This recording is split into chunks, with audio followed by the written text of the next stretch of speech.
artificial intelligence in the classroom. It's happening here at the Sawyer Business School in a big way. We'll talk about what it means to go all in on AI. Hello and welcome to The On-Ramp, an ongoing series that highlights thought leadership from the Sawyer Business School in downtown Boston. My name is Areto Odaya, and today I'll be speaking with Professors Sarah Mellen and Idil Senerdi. They've been at the forefront of integrating AI into their classrooms for first-year students and having valuable insights. Professor Mellen, Professor Berry, thank you so much for being here with us. Thanks for having us. Thank you so much. So Professor Mellen, we'll start with you. Sure. This year, the Sawyer Business School fully embraced AI, especially for first-year students. What motivated that? Sure. I think when AI came out, there was a lot of confusion in higher ed of what to do with it. And under the leadership of Dean Zhang and Dean Bison in the Sawyer Business School, we realized we really needed to embrace it, and that AI literacy is a responsibility that we have for our students in teaching them how to be literate and proficient in AI so that they can be prepared for the workforce when they graduate. So that was really the motivation.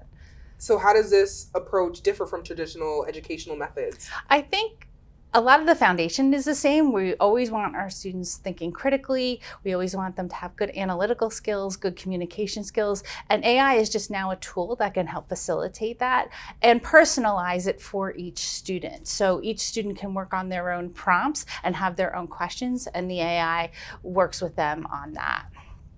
Professor Berry, you surveyed some of your students, and 45% of them initially viewed AI as cheating.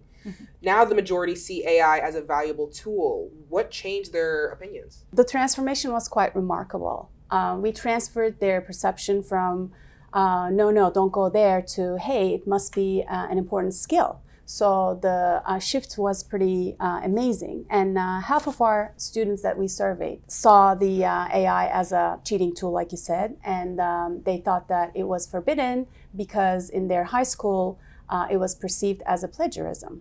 The whole generation, so to speak, actually thought that AI was a forbidden fruit. So don't look at that. Don't even go there. So we tackled it head on and transferred this perception by focusing on 3 important steps. The first one was we helped students seeing AI a way to cheat to a learning assistant. The second key thing that we worked on was we emphasized AI as a thought partner. And lastly, we positioned AI as something that is important for their future, because AI is becoming more and more essential in the business landscape.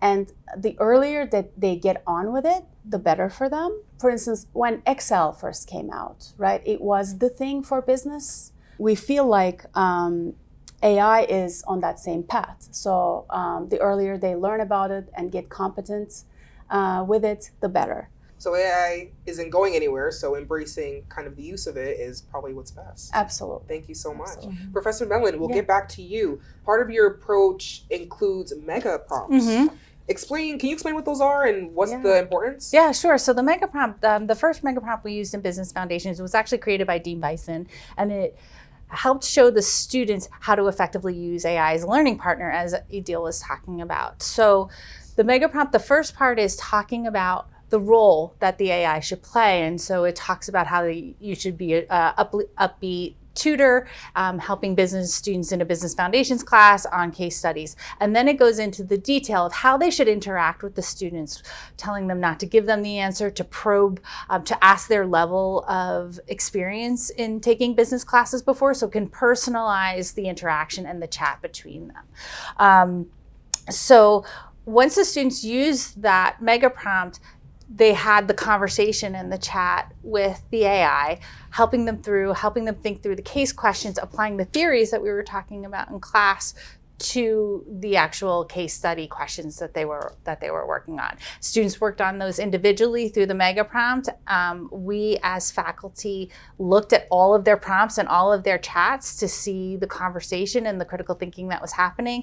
And then they would get together on the day of the case with a group member and share their prompts with each other and create a final answers for their case study. Awesome. Professor Barry, you found that some students develop different ways of using AI. Can you tell us some examples and what did that teach you about the students and the learning in general? Yes. Like I said, the shift in students seeing AI like a coach and tutor actually unlocked a whole new level of learning for them. The sophistication of their study, enhancement studies, were particularly impressive because they did not just use AI as a study guide, but they started using AI to generate their own practice questions, to create their own exam preparation materials, to break down very complex concepts into much easier portions, and to enhance their own class notes. So the way they use AI for their class preparations made them not passively absorbing information anymore, but actively shaping their own learning experience. So in that sense, we can say that they learned how to learn. Mm-hmm. And it's a very important skill in life that this is going to help them for their lifelong learning. So how does this approach impact and prep students for the future of business, whether that's with AI literacy or professional competencies? So think about when internet first came out, right? It was very scary. It was full of unknowns. But look at us now. It became part of our lives. So we cannot imagine living without it. I feel like AI is going that direction as well. So the key approach for us is to combine or find the right balance of curiosity and critical thinking, because it's about shifting our minds from seeing AI as a competitor to a collaborator. Mm. And the more we see it as a collaborator, our role as educators shift as well. So it's a different way of teaching, but it's also very exciting too. And this is a great example of how academia actually can change and adapt the needs of the real world. Speaking of which, I just don't want to say that AI is a substitute for hard work, but it can be a powerful tool to enhance the work. With our approach, we help students to get competence, 5 key professional competencies. One of them is the prompt engineering. So we help them to be able to speak the language of AI. The prompt engineering is all about learning to speak the language of AI so they can actually communicate with it more efficiently and use it more efficiently for that reason. Another competency we are teaching them is critical thinking. With all those case studies, with all those thought-provoking interactions with AI, they learn how to think critically, which is bringing me to another competency, problem solving. Communication and research, advanced research skills. These are all very important skills that it will always be in need in business landscape.